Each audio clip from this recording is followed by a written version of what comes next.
Am I the asshole for not letting my ex see our daughters?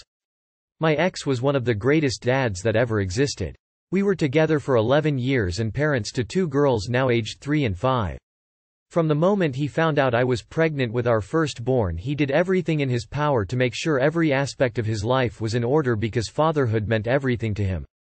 A year after our second daughter was born, he was in a horrible car accident which left him in constant pain, with severe back issues. A doctor prescribed opiates which helped but are extremely addictive. He was taking them a good 8 months before his doctor lost the ability to give these due to overprescribing and giving them to people who didn't need them. He was cut off cold turkey, which was scary since normally you're weaned off to prevent the possibility of heart attack. Long story short, his dad started giving him his morphine, which were much stronger, and it led him to full-blown addiction. I tried to help him get clean and stood by him for almost a year, but it got to a point where it was unsafe for our kids because seeking pills became his priority. I had to start sleeping with my wallet and valuables under my pillow. When I thought he was making progress, I got random calls at work because he randomly dropped off our girls at our neighbor's, who we knew but not that well, house late at night in nothing but a diaper or t-shirt and just never came back. He started throwing things when he didn't get his own way, and the last straw was when our daughter was rushed to the hospital while I was at work. He left to get me a change of clothes and just never came back, leaving me to endure 4 days of having to do things like hold my child down to have tubes shoved down her nose. We came home to him sleeping on the couch, and that same night we left him. He went down a dark hole and eventually got thrown in jail for trying to rob a gas station. I have never, and will never allow anyone to say anything negative about him around our girls. When my 5-year-old asked, I would just explain that sometimes people do bad things and they have to pay the consequences, like a timeout. When he got out, I was excited knowing how much the girls missed him, but I made it clear that I didn't want him around our girls if he was still using. He assured me he was clean, told me about his treatment, and even had his dad vouch for him. He showed up completely blitzed. I tried to turn a blind eye to not ruin it for them, but he was acting really strangely and the girls were scared, so I asked him to give them a hug goodbye and leave, and that he will not see the girls again until he's clean because of him showing up the way he did. He told me it was my own fault for not calling the treatment center myself to verify what he said. Everyone besides a few friends thinks I can't keep him from them forever. But I don't think it's too much to ask him to choose his family over addiction. Am I the asshole? Edit. I just wanted to thank everyone for your kindness, sharing your own stories and advice on steps to take. I don't have a huge support system, so I second-guess my decisions in regards to this constantly, knowing how heartbroken I'd be if it was me who wasn't seeing our girls. You've really helped a lot with my confidence in choices made. I have no intention to just erase him from their lives. They're too young to fully understand why daddy isn't there, so I do allow him to speak to them after I talk to him for a bit to gauge how high he is. I keep it on speaker so I can get them to say their love yous if he starts to unravel. I'm going to look into the first steps of making a parenting plan and find somewhere that does supervised visits. I knew they existed before, but I thought they were only for people who were involved with CPS. This is honestly a tragic story. Ultimately, the true assholes here are the doctor and your ex's dad, who contributed to destroying the man you knew, turning him into a monster. Sad as it is that your ex is but a shadow of his former self, you're absolutely not the asshole here. This essentially is about your daughter's safety, and it certainly isn't safe for them to be around their dad if he is still an addict. Not the asshole. Protect your kids. He needs to be sober for visits to happen. I'd have a third party enforce that. Not you. There are groups that you can pay to supervise visits, or you can get a friend or relative to do this, if you trust them to hold boundaries. Not the asshole. You are protecting your children and doing a great job. Sorry for the length, I'm using mobile and didn't realize how much I'd written. Not the asshole. Keeping him away saves you from having them removed from your home. There are places that offer supervised visits. Am I the asshole for refusing to take care of my niece? Background. Okay, so I, 27F, have a niece, Kate, 15F. Kate had a very wild couple of years. Drinking, drugs, sleeping around, etc. My brother tried to get his daughter under control, but his wife and mother-in-law basically lectured him about his own past, and my brother basically lost any control he had as a parent. Things took a tragic turn when my brother got sick and sadly passed away last March. My sister-in-law and her mother were apparently so distraught they couldn't actually take care of my niece anymore. So she went to stay with my older sister, Things actually seemed to improve with my niece for a time as my sister was a lot stricter and was able to get my niece back on track, until my niece got knocked up at 14. Whole family was panicking and I tried to urge my niece to either terminate the pregnancy or put the baby up for adoption, but my entire family said that she was mature enough to raise a baby. So her and the baby's father both don't have jobs, she quit school and my family is all smiles as she threw her life away. But now yesterday my boyfriend Caleb and I visited my sister and my niece answered the door. First thing she did was pass the baby to me and told me she needs to take a shower. No problem. I sat at the kitchen table holding the baby while me and Caleb waited for my sister. My sister came down, all seemed fine, until my sister-in-law showed up. She was talking about the three of them heading to the beach. I told them how Caleb and I are going to see a movie today. My sil frowned and said she didn't think a movie was a suitable place for the baby. I was obviously confused and apparently my sister only wanted me and Caleb to visit so we could play babysitter while sister, sil and niece had a relaxing day at the beach. I said absolutely not and handed the baby off to her grandmother. My niece then came downstairs as my sister and I are arguing about the situation. The three of them are telling me that niece deserves to relax and that raising kids isn't easy. I simply reminded them, it's not my kid and not my responsibility, like I used to be the go-to babysitter growing up. I babysat 8 kids in total from 12-22, I've done my part. I told my niece if she wants a day out so bad to call a babysitter. She says she can't afford one and I suggested taking the baby with them. They basically yelled at me that they deserve one day without the baby and I'd understand if I could actually be a mother. I forgot to mention I suffer from some fertility issues and very likely will never have children of my own. Caleb got angry and said we're leaving. When we got in the car the two of us lost it. When we got home my phone blew up with angry messages from my family. Only people siding with my are my younger brother and my mom. I might be the asshole for refusing to babysit my grandniece, but honestly it's not my kid and after babysitting 8 kids for most of my teen years I don't want to do it anymore. So am I the asshole? Not the asshole. They really did spring it on you.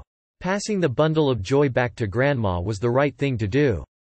She has serious problems. Was she abused? Sounds very likely. And the family is already fucked up if they are agreeing to let a 14-year-old have a kid. Not the asshole. You never agreed to babysit so why are they entitled to it? Not the asshole. It's not your fault your niece ruined her life. It's her kid and her problem. Block the lot of them. Not the asshole. Absolutely not. The bottom line is that at 14 the niece chose to keep the child. She is now a mother of a child. If she wants to have a free day, then she needs to find someone, and pay them, to look after her child.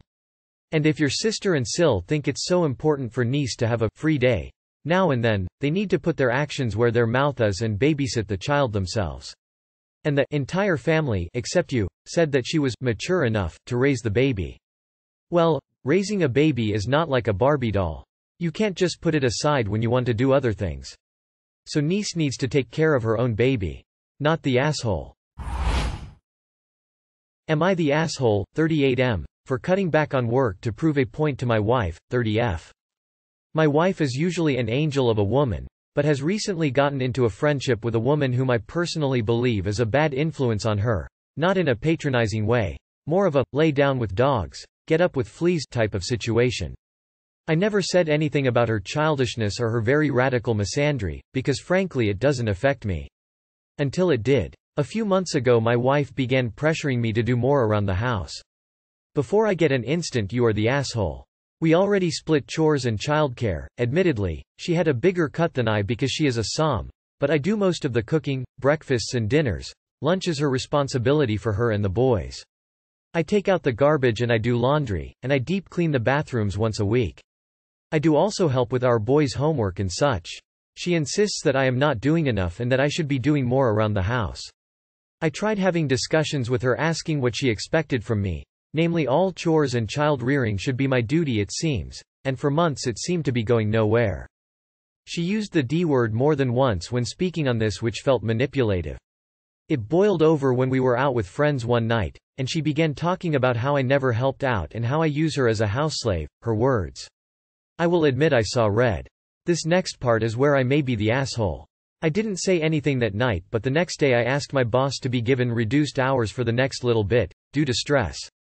And I took over everything in the house. I cooked breakfast, and made lunch for the boys before I drove them to school. I cleaned the house top to bottom, I did every dish we had twice and so on. My wife was blindingly happy, and bragged to her friend that she finally had me, worn in. She didn't lift a finger for around a month. Then she began asking why we never went on dates anymore and complaining that she wanted to get her nails done as they were growing in. I explained that I had to take that out of our budget so we could continue to afford everything else, but we could absolutely have a movie night in, and I could paint her nails for her. She was unhappy with that solution, so I asked her if she would want to get a part-time job to pay for either luxuries. You would have thought I asked if she wanted to join a cult. She then asked if I could just pick up more shifts at work to cover her other expenses, and used the phrase, "be a man," which I found more than a little insulting. I then asked her if she would be willing to go back to splitting the chores and such. Which is when she began to catch on that the two were related. She yelled at me that I was being a manipulative asshole for doing this and even claimed it was financial, a word. I stood strong for a while, but now I am questioning my methods, because even I feel what I did was a bit underhanded. So am I the asshole? Not the asshole. WTF is with your wife? She expects you to work all day and do all the house chores and take care of the kids? While she uses your money to pamper herself? Her priorities are so wrong on so many levels. She lucky she ain't my wife. With that attitude and disrespect, I would have agreed to divorce and said I'll see you in court. Not the asshole, but why are you with her? She seems to think you are just there to service her and do everything. What are you getting out of this marriage? Not the asshole, but what is your wife doing? It's time to sit down and write a list of the hours of contribution you both put in, because there is a discrepancy. You then need to address that there was never a problem until her friend came along. Being a som means she works around the house and does the childcare, which is interesting as they are in school. Not the asshole. If you want to save your marriage, get into couples therapy ASAP. Either you've got the right of it, and her new friend has somehow swayed her to be discontented with you, or she's always secretly felt that way and her friend has emboldened her to speak out. Either way, therapy will help you both get to the bottom of it and hopefully save your marriage, or at least let you separate amicably. Info. Sorry, but did you have any bad experience in the past to deem your wife to be an angel? She is as much a misandrist as her friend, maybe even more. Have you considered that you are being abused financially and emotionally by her? Please reflect and get some couples therapy. Am I the asshole for having trouble with staff food? So I'm 36, a pretty picky eater, but it's never really been an issue until I started working at my current place just over a year ago.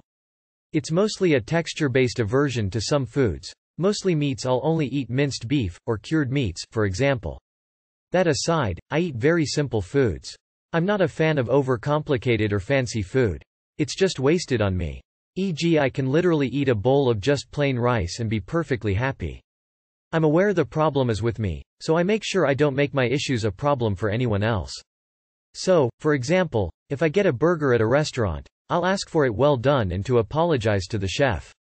If I'm part of a group and the majority want something I don't like, I'm not bothered by getting sides to form a meal since I won't eat any mains offered. It's my problem, no one else's, But this chef I've worked with 5 days a week for over a year now. At first he asked a lot of questions and I was happy to answer. I've tried telling him what I like, what I don't like, how I like things, types of cuisine, e.g., Mexican, Italian, and Indian, simple foods that are quick, cheap, and easy. The restaurant we work at already sells tacos. I've given examples of meals, told him what I cook for myself, showed him pictures of what I cook for myself. He even asked my girlfriend about it and her advice, although embarrassing, was, if you wouldn't serve it to a 5-yo, don't serve it to him. He decides what to cook on a day-to-day basis, so pre-planning isn't always possible and there's no microwave, so cooking food at home and bringing it in isn't possible. I do on occasion bring dinner in, but food costs in the UK are stupid right now, so I'm really trying to make this work. I understand staff food is free and I should be grateful, and I usually am, so if I don't eat a meal I won't find alternatives, I'll go hungry. But not once have I ever complained about the food or being hungry. Ever. Here's the clincher. He experiments with my food. He has explicitly said he does. He'll test things out on me but without asking me about it first. I just turn up to a bowl full of things one won't eat. I wouldn't mind if it was a taster, but not the whole meal. I also find it arrogant that he feels like it's appropriate to try and alter my diet because he doesn't like it. I've told him that if I don't eat dinner I don't eat at all, so it's probably not the best time to experiment, but he does anyways. Last night he made a dish that ticked 0 boxes and it really upset me because after a year I feel like the problem isn't entirely with me anymore. But I also noticed he served my colleague a serving thrice the size of mine, which gave me the impression he knew I wouldn't like it so gave me less, which upset me more. Sort of like he's not even bothered anymore. I'm trying to make this work and trying to be understanding, but am I the asshole? Info. Are all the staff served the same meal or are they cooked individually? Is there a law that you have to eat hot food for dinner? Make a sandwich, bring a protein bar or something. Heck, just cheese and crackers. I'm picky but not to the degree you are. You are the asshole because you can't seem to think of alternatives on your own and seem very immature. Just tell the chef thanks and that no need to waste money on you, you are bringing your own food. You are the asshole. If you have such a limited range of things you are willing to eat, then pack a lunch. If there is no microwave, eat things that don't need to be heated up. You are the asshole. I'm so confused why you think the chef should make things you'll eat. Just being food from home. There are plenty of filling options that don't require being heated up. And if you must have hot food, then buy an insulated container and put your hot food in there. You are the asshole. They shouldn't have to make you a separate meal after cooking their entire shift. You should bring your own food or wait until you get home.